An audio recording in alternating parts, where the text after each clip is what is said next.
Hi, this is Terry. I was going to cover the statement of cash flows, give you some answers here.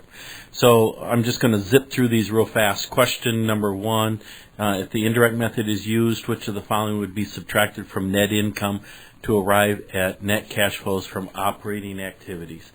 So, let's turn on the right dial here.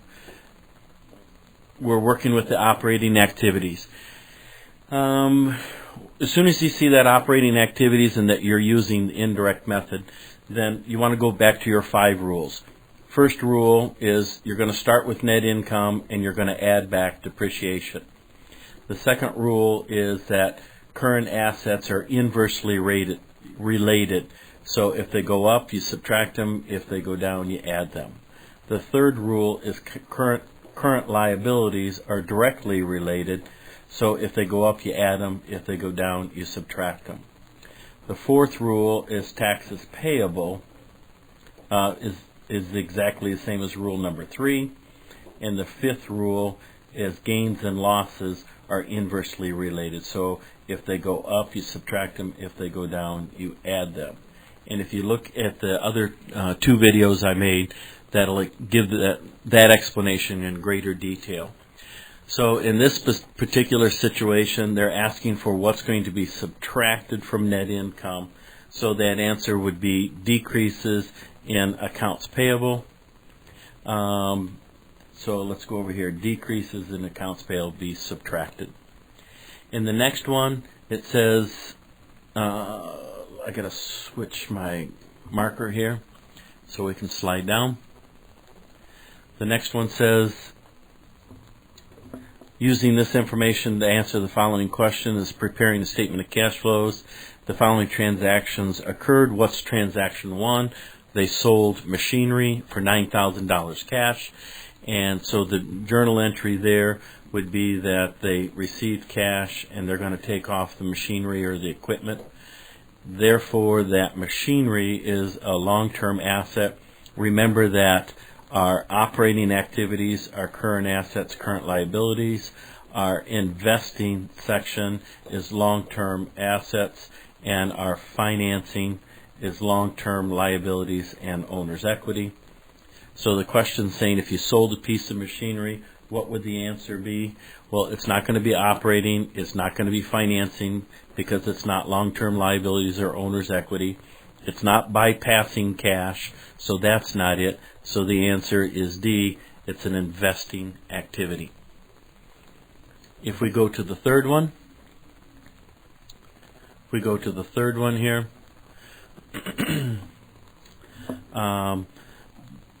what's the question asks, they sold $70,000 worth of stock to acquire an airplane. So the issue here is that you're going to get the airplane for $70,000, and then you're going to get the or issue the stock for $70,000. So in this transaction, you're bypassing cash. No cash is involved because you're trading stock for another for an asset. So therefore, that creates a transaction that must be listed in a separate schedule to the statement of cash flows. It's technically not on the statement of cash flows statement. When we go to the fourth one, here, click, click.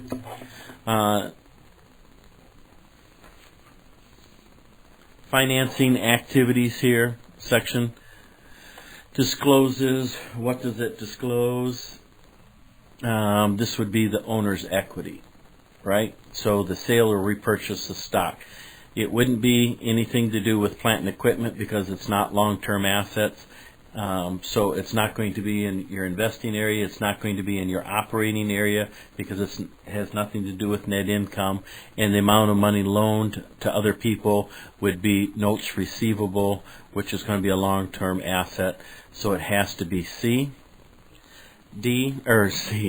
Number 5, Oakwood Corporation acquires a land site with a building by issuing a 30-year mortgage payable. In Elkwood statement of cash flows, this transaction would be shown as, this is the same as number 3. So it's going to be on the schedule here because no cash was involved. Let's move down a little bit more. There we go. Okay. This question is asking for the cash flow yield. And so what we need to do is cash from operations, which is $42,000, divided by net income, and net income is $25,000. So the answer is 1.7 times. Cash equivalents do not include marketable securities because marketable securities by its very nature is long-term. You're going to hold on to them and trade them. The treasury bills, money market accounts, and commercial paper are all less than 90 days, so that makes it a cash equivalent. Question number 8, the purpose of the cash flow statements. Let's see here. Get my notes all set up. That's a simple one. About a company's cash receipts and cash payments during the accounting period. Then we move on to 9 and 10.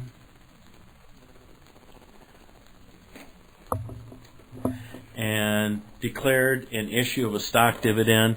That's also an easy one because in your contributed capital section you have common stock and retained earnings, and when you do a stock dividend, not a cash dividend, then you're taking money from retained earnings and purchasing shares of stock.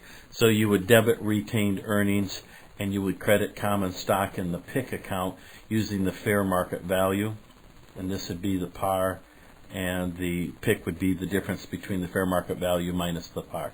So fair value minus the par. There's no cash involved.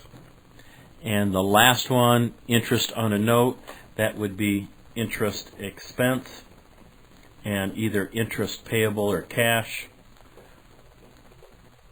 And the interest expense goes into the operating activities because you start out with net income and then follow the 5 rules. By definition, your revenue minus your expenses is your net income. So that expense is included in the net income figure, which is the starting point for the operating section using the indirect method. All right. Hopefully this helps, and again, keep me posted if whether or not these videos are of any